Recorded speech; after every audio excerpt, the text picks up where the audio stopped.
E aí pessoal, tudo bem com vocês? Eu me chamo Renato e nesse vídeo eu vou mostrar para vocês como fazer a especificação de um DPS em apenas 3 passos.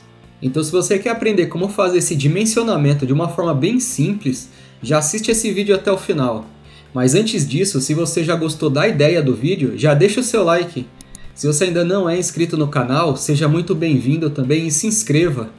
Não esquece de ativar o sininho das notificações, assim vocês sempre serão notificados quando a gente postar vídeos novos. Antes de começar a especificação do DPS, vale lembrar que a norma NBR 5410 ela impõe obrigatoriedade na utilização desse dispositivo em 2 situações. A primeira é em edificações alimentadas por rede elétrica e a segunda é em edificações com sistemas de SPDA ou para-raio.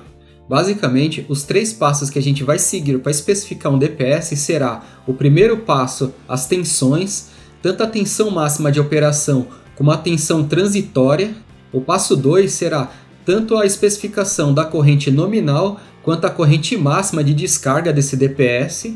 E o passo 3, a gente vai especificar qual que é a classe de utilização para esse tipo de dispositivo.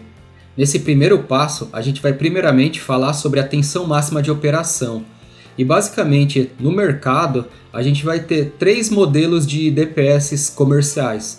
O modelo com tensão de 175 volts, o modelo de 275 volts e o modelo de 460 volts.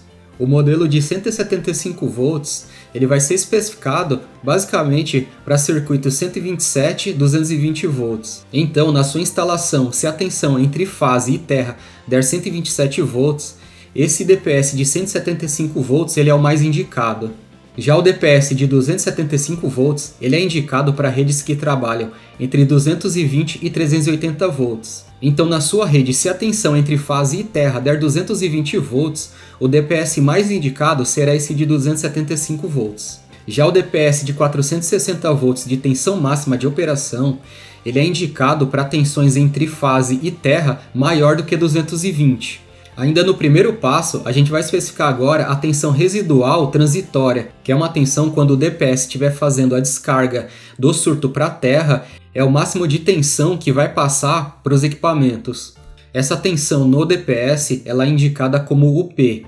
E para a gente especificar essa tensão, a gente vai utilizar a tabela 31 da NBR 5410. Então, por exemplo, se a gente estiver instalando um DPS em uma rede que seja 127/220 volts, a gente pode perceber nessa tabela que para equipamentos comuns, essa tensão ela não pode passar de 1,5 kV ou 1500 volts.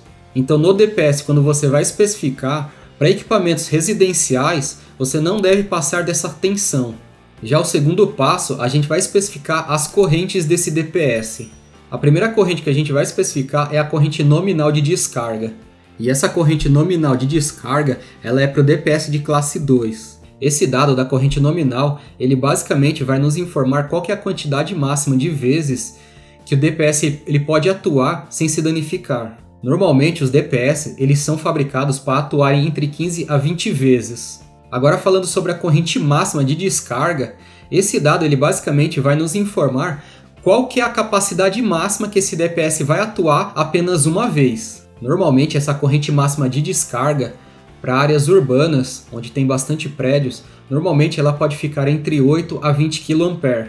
Já em áreas mais periféricas, como por exemplo em vilas residenciais, esse DPS ele pode ter o valor entre 20 a 40 kA.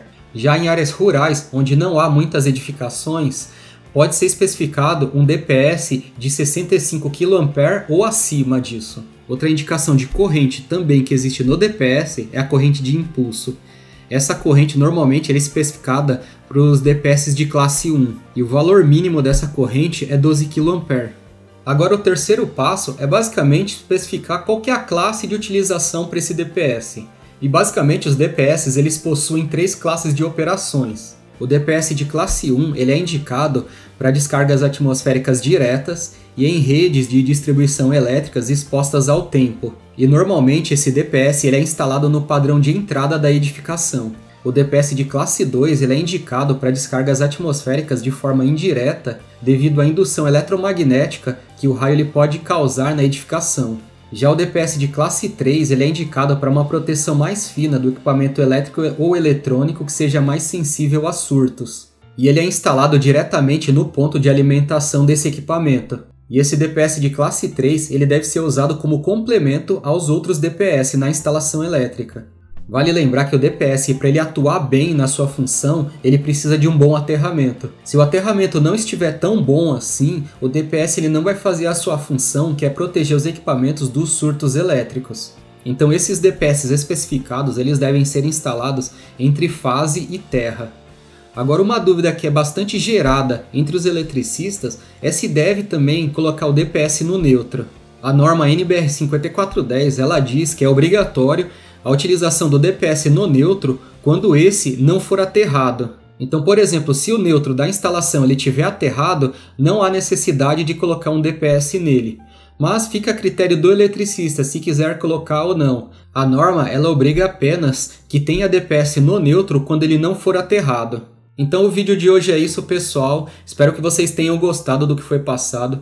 Espero que vocês tenham aprendido como fazer a especificação de um DPS para um sistema elétrico. Se vocês gostaram do que foi passado, já deixa o seu like. Se você ainda não é inscrito no canal, se inscreve também. Compartilhe esse vídeo com alguém que você conheça que se interessa por esse tipo de assunto. Deixa nos comentários aqui embaixo se vocês já conheciam essas informações sobre o DPS. E é isso, pessoal, e eu vejo vocês nos próximos vídeos.